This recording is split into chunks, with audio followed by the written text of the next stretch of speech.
Сәлем достар, бүгін біздің алғашқы сабақ крючокпен тоқып үйренетін боламыз.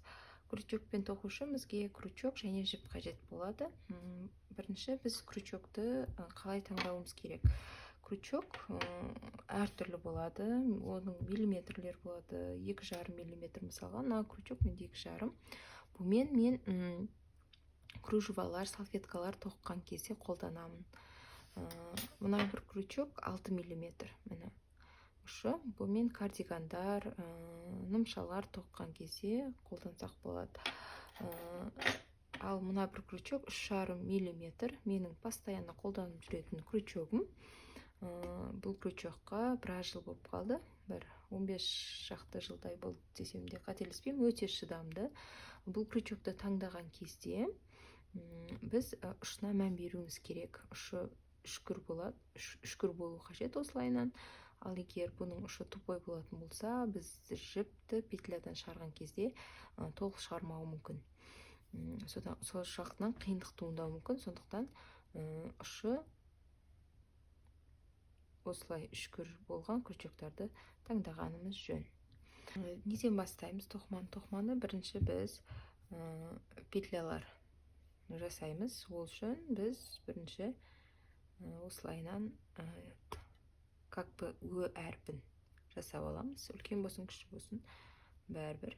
Мына жақта көп жіп артылмас үшін кішкене ғана қалдырамыз артығын. Міне ө.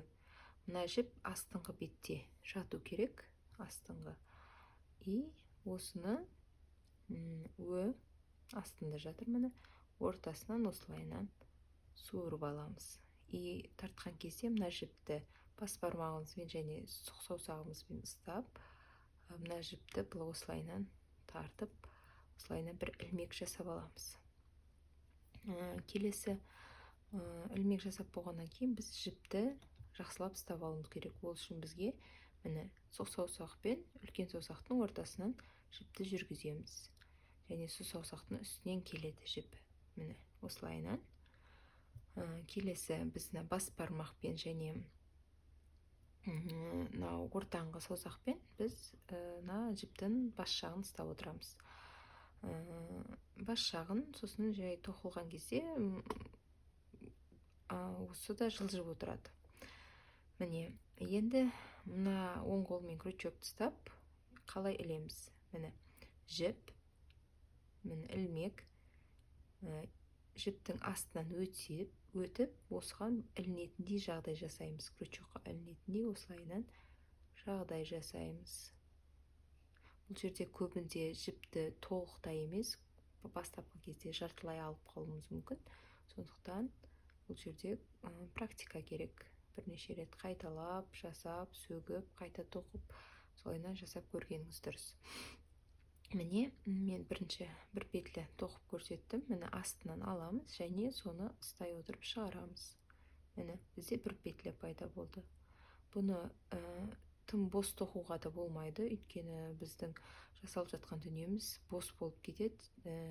И келесі қатарларда уже гүлдей бастайды. Сондықтан біз средний, қатты тоқуға да болмайды, ол кезде ыңғайсыз болып кетеді, жіптер толық алынбай жартылай алынуы мүмкін. Сондықтан біз орташа күшпен ұстаймыз. Міне келесі, екіншісі 3, 4, 5, 6 осылайынан міне өрілген тәріздес етіп осылайынан тоқып кете береміз. Бұны біз петля немесе ілмек дейміз. Міне, менде осындай ілмектер шықты. Мына алтынан осылайынан өрілген сияқты болады, ал артынан осылайынан теріс екені білініп тұрады. Міне. Жасап көріңіз, ұнаған болса лайк басып, жазылуды ұмытпаңыз.